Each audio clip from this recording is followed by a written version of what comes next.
mention. Yeah. We're sisters. We're sisters. Yeah. Fabiola, Marlene, and we're from Glendale, just yonder. This election is really for the Republicans to lose. Obama has just turned out to be a farce, a documented liar.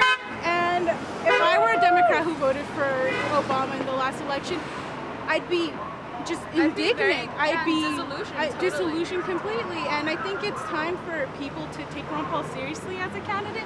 You know, we're not waiting for Walter Cronkite to tell us what's going on. We can get it for ourselves. We can make our own informed decisions. And I think they want to categorize Ron Paul supporters as some fringe group, you know, and they don't want to see that, you know what, yeah, I'm Hispanic, you know, I'm Hispanic, I vote Republican, I'm from California, a really liberal state.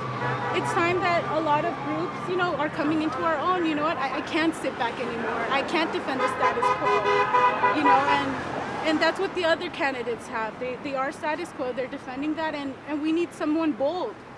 And it's not a waste of a vote anymore, you know? I mean, Ron Paul is a real contender. Well, I just turned 18, so I was like a sophomore when the 2008 election came about, and my sister actually told me about Ron Paul. I went ahead and read it, and I was in shock. I hadn't read anything about a politician who really spoke to me. I always felt like I was just kind of settling for a politician, as opposed to Ron Paul. I really feel like it's someone who does represent me as a person. So, yeah, and that was back in 2008, the last presidential election. And it really is possible. I think the mass media has a horrible job of really painting an accurate picture of Ron Paul. People can organize like this. People from, you know, across the state lines are finding each other, and we're like-minded, and we realize, like, I'm not alone. Which in the past, I think a lot of people felt that way, like I'm the only person who thinks this way, you know? And you have somebody who really sticks to their guns and is unapologetic. And that's what we need more of. That's what we're raised to be, and what we believe in, what our parents came to this country for, you know? Exactly. And she said it all. You know, to really uphold the Constitution, and that's all we want.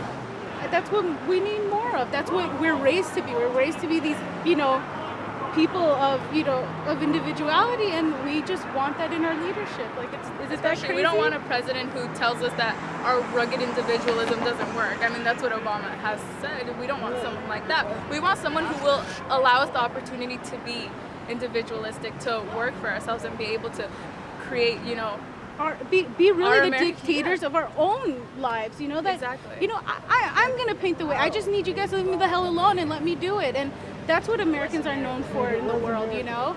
You know, I want a president who will ruffle feathers. I don't want a president like Barack Obama who, you know, if Europe is like turning their nose up at him, he's like, doesn't know what to do. You don't care what people in Indiana care about you. You don't care what Latinos like me think about you. You care about your image, you know?